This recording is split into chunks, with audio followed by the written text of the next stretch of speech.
You're listening to Soap Dirt, the latest in television entertainment news. Hey guys, it's Belinda from Soap Dirt, and today I just want to talk about the insanity that is RJ Forrester. This character, to me, has been off the mark since the day Ridge Jr. strolled back in the door when they recast him. You know, I think it's been really problematic. I am not insulting the actor, not at all. Joshua Hoffman would be fine somewhere else. It's the character. RJ is extremely problematic, and I feel like he's a poorly constructed, two-dimensional character for many reasons. I'm about to touch on 5 of them. 5 of the reasons RJ is one of the worst characters created on Bold the Beautiful. And I'm talking about recast RJ, not, kid RJ when Anthony Turpel played the role.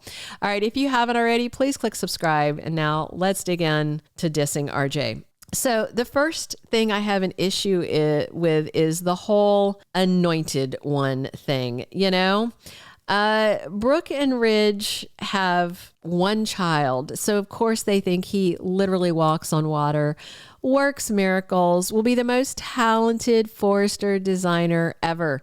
Gosh, it must be all that Maroney blood fueling his natural talent since he skipped design school. The way that Ridge talks about RJ, the way that Brooke talks about him, I mean, it's fine if he was their only child and if he was the only Forrester, working there. He is their only child together, but not the only child Brooke has, not the only child Ridge had, not the only Forrester who's designing. And they have decided without evidence, without it being tested, without it being proven, that he is the most talented designer in the family and deserves everything. It's just, I know I see on Soap social media, some people think that Zende is coming unhinged.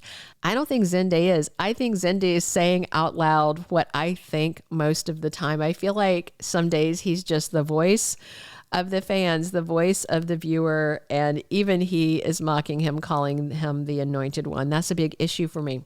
So my, second issue is the whole entitlement thing.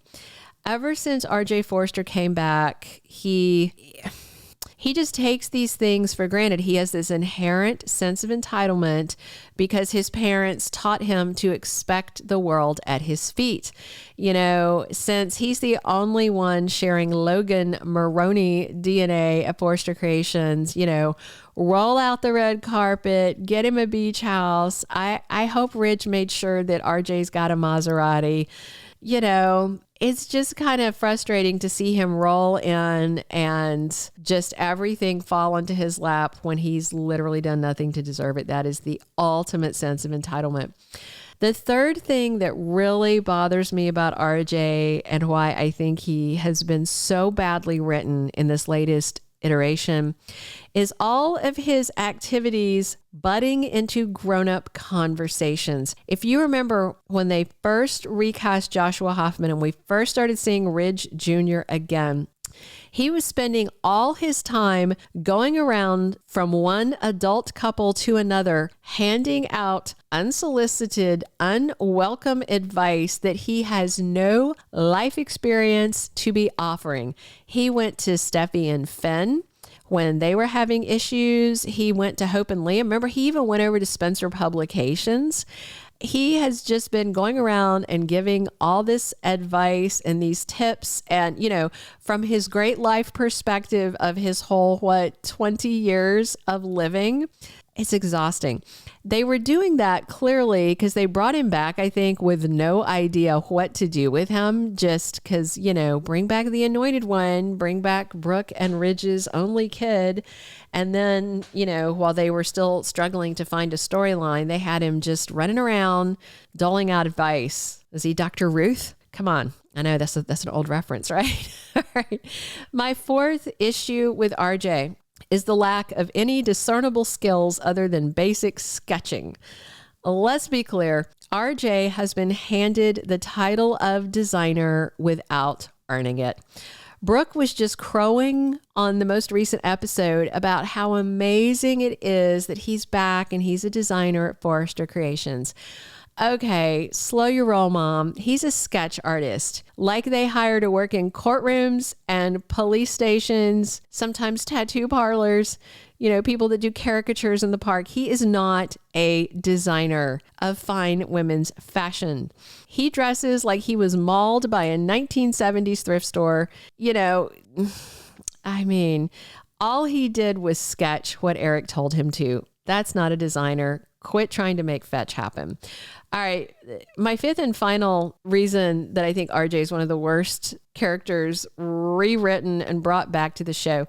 He hasn't paid his dues. He hasn't gone to school. He hasn't earned anything.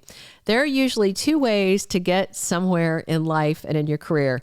You put in sweat equity, you learn on the job, you pay your dues, and you work your way up. That's the first path. Second path, you gain a skill, through training, through education. You start out entry level, and again, you work your way up. And you gain skills along the way, because even when you come out of college, you still have things to learn. I know that from coming out of college. It was like, okay, you learn this amount and then you really start learning at work. But notice that both of these things involve working your way up. RJ didn't bother with college or design school or earning his way up the ladder. He just stepped right into Forrester Creations and almost right at the top rung of the ladder. Remember Ridge talking about his sketch artist son being the most talented Forrester? I call shenanigans. Here's some things just to remember. Number one, RJ was sketching. You may want to call it designing, but I think that's kind of a liberal way to look at it. He was sketching for the line that lost the fashion challenge. Meanwhile, Thomas saved hope for the future when Eric and Zende blew it in a big way. And by the way, Ridge wasn't just competing against Thomas. I'd like to see Ridge compete against Thomas. RJ's just a sketcher, and a sketcher for a losing fashion line, by the way. The second thing is Bill, I don't think, is really aware of the optics of what he's doing by creating this RJ monster, or he doesn't care. Zende is a hardworking, talented, educated young black man who is, by the way, much more of a Forrester than RJ. At least Zende's got a parent who's a real biological Forrester. And he's living in one of Eric's spare rooms and is scraping for scraps from the family business where he has worked hard for years. Then white bread RJ comes in with no life skills, no job skills, after roaming loose around the world, spending his parents' money, and lands himself a top design job and a beach house. Get is the wrong word. He was given because, we're back to the whole entitled thing. Brad Bell just gave him everything. And, overall, and I think this is pretty accurate because I'm stating facts here, Brad Bell, I think, has a real problem writing for African-American characters, which is a shame, especially since Lawrence St. Victor is one of the writers for the soap. Ask Maya Avant how the writing goes for black characters, especially ones who aren't straight. Ask Zoe Buckingham, ask Paris Buckingham, maybe ask Carter Walton, who's rarely seen, even though the actor who plays him is a writer on the show. And while we're on the subject, let me ask you this. Why isn't the diversity on the CBS soap reflective of where it's set? We have an Asian family, mostly white families, rarely seen black characters. The one black family member that is around is kind of shafted constantly. They wrote off the one black family they had in one fell swoop, the Avants, all gone, bam, immediately. But even more than that, what's missing? There are no Hispanic or Latino characters on a soap that's set in the state that has the highest population of Hispanics and Latinos. I'm struggling to think of any Hispanic characters ever on Bold. I'm sure at one point there might have been one. Drop one in the comments if you think of one. But we got RJ, white bread RJ, given everything. Maybe Brad Bell doesn't care what people think. Maybe he doesn't care about anything but Brooke and her offspring. I think he's doing probably a disservice to the soap community and irritating viewers.